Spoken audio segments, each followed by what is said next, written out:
Assalamualaikum warahmatullahi wabarakatuh. Nama saya Tengku Falihdin Nur Fikri, kelas Ilkom 1 semester 4. Program Studi Ilmu Komputer Fakultas Sains dan Teknologi Universitas Islam Negeri Sumatera Utara. Sini saya akan menjelaskan modul 8, yaitu tentang sistem bus. Sistem bus merupakan lintasan komunikasi yang menghubungkan dua atau lebih komponen komputer. Sistem bus adalah penghubung bagi keseluruhan komponen komputer dalam menjalankan tugasnya. Struktur interkoneksi merupakan kumpulan lintasan atau saluran berbagai modul. Rancangan struktur interkoneksi sangat bergantung pada jenis dan karakteristik pertukaran datanya. Dapat dilihat dari gambar 1 modul-modul komputer di samping ini.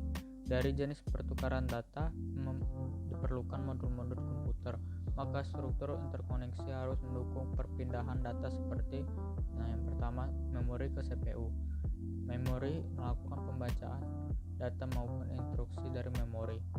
Yang kedua, memori ke CPU ke memori. CPU melakukan penyimpanan atau penulisan data ke memori.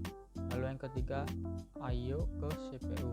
CPU membaca data dari peripheral melalui modul I/O. CPU ke I/O. CPU mengirimkan yang keempat, CPU ke I/O. CPU mengirimkan data ke perangkat peripheral melalui modul I/O. Yang kelima, I/O ke memori atau dari memori digunakan pada sistem DMA. Interkoneksi bus. Sebuah bus biasanya terdiri atas beberapa saluran. Sebagai contoh, bus terdiri dari atas 8 saluran sehingga dalam satu waktu dapat mentransfer data 8 bit. Secara umum, fungsi saluran bus dikategorikan dalam 3 bagian, yaitu saluran data, saluran alamat, dan saluran kontrol. Yang pertama itu saluran data atau data bus, lintasan bagi perpindahan data antar modul. Secara kolektif, lintasan ini disebut bus data. Yang kedua, saluran alamat atau address bus, digunakan untuk menspesifikasikan sumber dan tujuan data pada bus data, digunakan untuk mengirim alamat Word pada memori yang akan diakses CPU,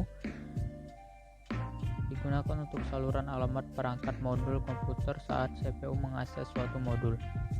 Ketiga, saluran kontrol atau control bus, digunakan untuk mengontrol bus data, bus alamat, dan seluruh modul yang ada. Sinyal saluran kontrol terdiri dari satu, sinyal pewaktuan menandakan validitas data dan alamat. Kedua, sinyal perintah berfungsi membentuk suatu operasi. Dilihat dari gambar 2, yaitu pola interaksi bus. Tadi saluran kontrol terdiri dari satu, memory write, yang kedua memory read, yang ketiga I/O write, 4 I/O read, yang kelima transfer ACK, yang keenam bus request, yang ketujuh bus grant, yang keempat interrupt request, 9 clock, yang 10 reset. Sinyal kontrol secara fisik. 1. Konduktor listrik paralel yang menghubungkan modul-modul. 2. Konduktor adalah saluran utama pada PCB motherboard dengan layout tertentu sehingga dapat fleksibilitas penggunaan. Yang ketiga, untuk modul I/O biasanya dibuat slot bus yang mudah dipasang dan dilepas, berupa slot PCI dan slot ISA. 4. Untuk chips akan terhubung melalui pinnya. Arsitektur bus jamak. 1. Prosesor, cache memori, dan memori utama terletak pada bus tersendiri pada level tertinggi karena modul-modul tersebut memiliki karakteristik pertukaran data yang tinggi. 2. Pada arsitektur berkinerja tinggi. Modul-modul I/O diklasifikasikan menjadi 2, memerlukan transfer data berkecepatan tinggi dan memerlukan transfer data berkecepatan rendah. 3. Modul dengan transfer data berkecepatan tinggi disambungkan dengan modul berkecepatan tinggi pula. Modul yang tidak memerlukan transfer data disambungkan pada bus ekspansi. Di bawah ini ada gambar arsitektur bus jamak yang tradisional.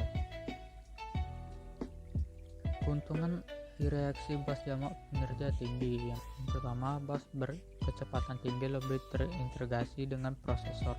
Yang kedua, perubahan pada arsitektur prosesor tidak begitu mempengaruhi kinerja bus. Nah, dapat dilihat di sini di gambar 4, arsitektur dari bus jamak kinerja tinggi. Mungkin itu saja yang dapat saya sampaikan. Bila ada kata yang salah, saya mohon maaf. Kepada Allah saya mohon ampun. Sekian dan terima kasih. Wassalamualaikum warahmatullahi wabarakatuh.